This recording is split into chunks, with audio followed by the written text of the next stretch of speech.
RSSನವರು ಸರ್ಕಾರಿ ಜಾಗಗಳನ್ನು ಬಳಸ್ಕೊತಾರೆ. ಅದನ್ನು ನೀವು तमिलनाडु सरकार ಏನು ಮಾಡಿದೆ ಆ ತರ ಮಾಡಿ ಅಂತ ಬರೆದಿದ್ದಾರೆ. वज़ीर आला सिद्धरामैया ने पीर को कहा कि इन्होंने रियासती चीफ सेक्रेटरी को हिदायत दी है कि वो सरकारी मकामात पर RSS की सरगर्मियों पर पाबंदी के सिलसिले में तमिलनाडु के इक़दामात का जायजा लेकर इनको इस बारे में मुतला करें।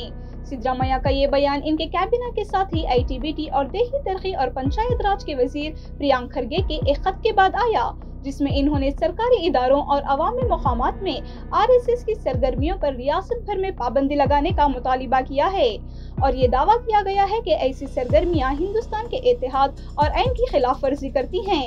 वज़ीर आला ने कहा कि प्रियांक खरगे ने RSS की सरगर्मियों पर रोक लगाने के सिलसिले में एक खत लिखा है। इसमें इन्होंने कहा है कि RSS सरकारी अहाते का इस्तेमाल कर रही है। इन्होंने बताया है कि इस तरह की सरगर्मियों को रोकने के लिए तमिलनाडु में हुकूमत ने क्या किया है।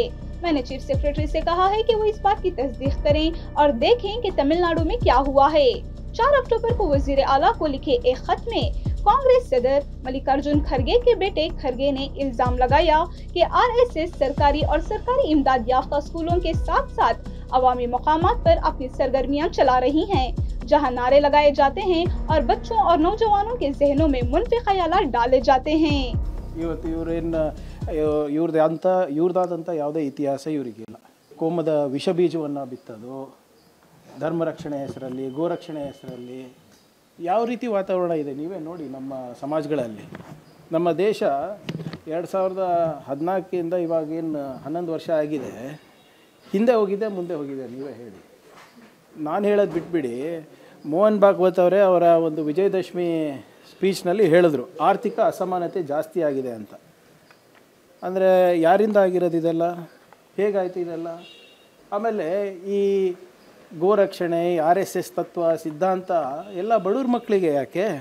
ಹಲವಾರು ವರ್ಷದಾದಮೇಲೆ ಇವಾಗ ಎಲ್ಲ ಕೆಲವು BJP ನಾಯಕರು ಗಣವೇಶದಲ್ಲಿ ನಾನು ನೋಡ್ತಾ ಇದ್ದೀನಿ. ನೀವು ನೋಡಿದ್ರ ಮುಂಚೆ ಅವರಿಗೆಲ್ಲರಿಗೂ? ಇವತ್ತು ಯಾರ್ಯಾರು ಗಣವೇಶದಲ್ಲಿ ಹಾಕ್ಕೊಂಡು ಬರ್ತಾ ಇದ್ದಾರೆ ಇವತ್ತು BJP ನಾಯಕರು, ದೊಡ್ಡ ದೊಡ್ಡ ನಾಯಕರು, ಎಷ್ಟು ಸರಿ ನೀವು ಅವರಿಗೆ ಗಣವೇಶದಲ್ಲಿ ನೋಡಿದ್ದೀರಾ ಹೇಳಿ? ಇವ್ರ ಮಕ್ಕಳಿಗೆಲ್ಲ ಯಾಕೆ ಗಣವೇಶ ಹಾಕ್ಕೊಂಡು ಇವರೆಲ್ಲ ಓಡಾಡಲ್ಲ? ಸೊ ಇವೆಲ್ಲ ಏನು ಮೋಸ ನಡೆದಿದೆ RSS ಅವ್ರದ್ದು ಧರ್ಮದ ಹೆಸರಿನಲ್ಲಿ, ಅದು ನಿಲ್ಲಬೇಕು ಅಂತ ಅಷ್ಟೇ. ಈ ಐಡಿಯಾಲಜಿನೇ ಡೇಂಜರ್ ಅಂತ. ಈ ಐಡಿಯಾಲಜಿನೇ ಡೇಂಜರ್ ಇದೆ ಸರ್. ಈ ಐಡಿಯಾಲಜಿ ಅಷ್ಟು ಚೆನ್ನಾಗಿದೆ.